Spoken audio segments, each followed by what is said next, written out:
आखिर प्रेम किससे किया जाए? इस संसार में हम सभी स्वार्थी हैं, तो कम से कम हमारा स्वार्थ भी सिद्ध होना चाहिए, तब तो प्रेम करें। ये संसार का प्रेम झूठा प्रेम है। भगवान के स्वभाव जैसा स्वभाव किसी का है ही नहीं। वाल्मीकि रामायण में वाल्मीकि जी कहते हैं, कथंचित उपकारेण कृतेन एकेन तुष्यति ना स्मरति अपकाराणाम सतमपि आत्महत्या। यानी कथंचित उपकारेण, ध्यान से सुनिए, इस संसार में संसार के लोगों का आप कितना हो उपकार कर दे, भलाई कर दे, उसके साथ नेकी कर दे, यदि संजोग बस आपने 100 नेकी किया, एक बार असमर्थ हो गए, नहीं कर पाए, आपने जीवन में उसका खूब भलाई किया, खूब नेकी किया, सहयोग किया, ऐसा समय आ गया कि एक बार आप नहीं कर पाए, तो 100 बार का किया हुआ सब एक ही बार में मिट्टी में मिल जाता है। ये आप सब देखते हैं। 100 बार आपने सहयोग किया, एक बार नहीं किया, तो आदमी सब किया धरा नष्ट हो जाता है। लेकिन भगवान के लिए कहा गया है, कथंचित उपकारेण। कथंचित उपकार का मतलब है महाराज, इस बात को समझ लिया जाए।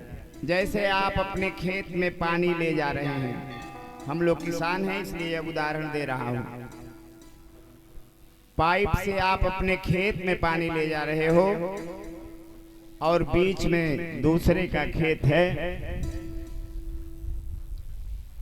संजोग बस तुम तो अपने खेत में पानी ले जा रहे हो, लेकिन नाली से पाइप से पानी फूट करके दूसरे का खेत बीच में पट गया। आप अपने खेत में हो, बीच में दूसरे के खेत में नाली फूट करके सारा पानी चला गया, उसका भी खेत, उसके खेत की भी सिंचाई हो गई। यद्यपि आप अपना खेत सींच रहे थे, लेकिन आपके बिना चाहे उसके खेत की सिंचाई हो गई, तो इसी को कथंचित उपकार कहते हैं। तो यदि एक बार भी भगवान के नजरों में हम चले जाते हैं, भगवान हम पे रीस जाते हैं, तो हम लोग जितनी गलती किए हैं सब मिट जाता है। सज्जनों, यह नहीं विचार करना है कि मैंने बहुत बड़ा अपराध किया है, बड़ी गलती हुई है हम लोगों से। एक बात बताइए, आप माताएं बहनें, आपका कोई छोटा बच्चा, आप सब के घर आपका छोटा बच्चा यदि मिट्टी लगा करके, पाक लगा करके, यदि रउआ सबके छोट बालक पाक लगा के आ गई, रउआ सबका लगे, अब वो लइका के महतारी बनारसी साड़ी पहन ले बिया, लइका भर दे पाक लगौले बा,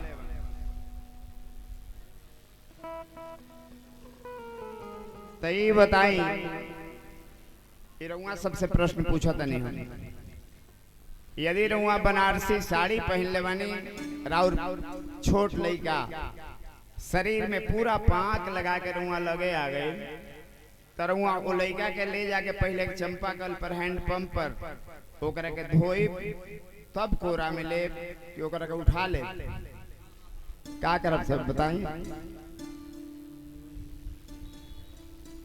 बताए तबे तब बुझाई कि रुआ सुनत नहीं कुछ।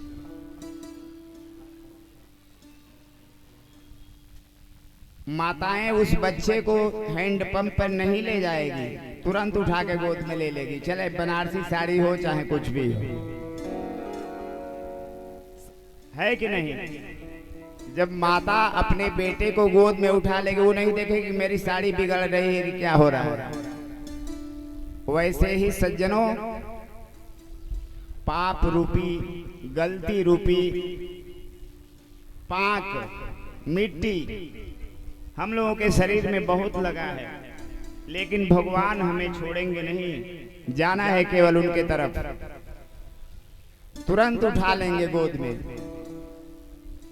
ये भगवान का स्वभाव है। एक बानी करुणा निधान की, तुलसीदास जी कहते हैं,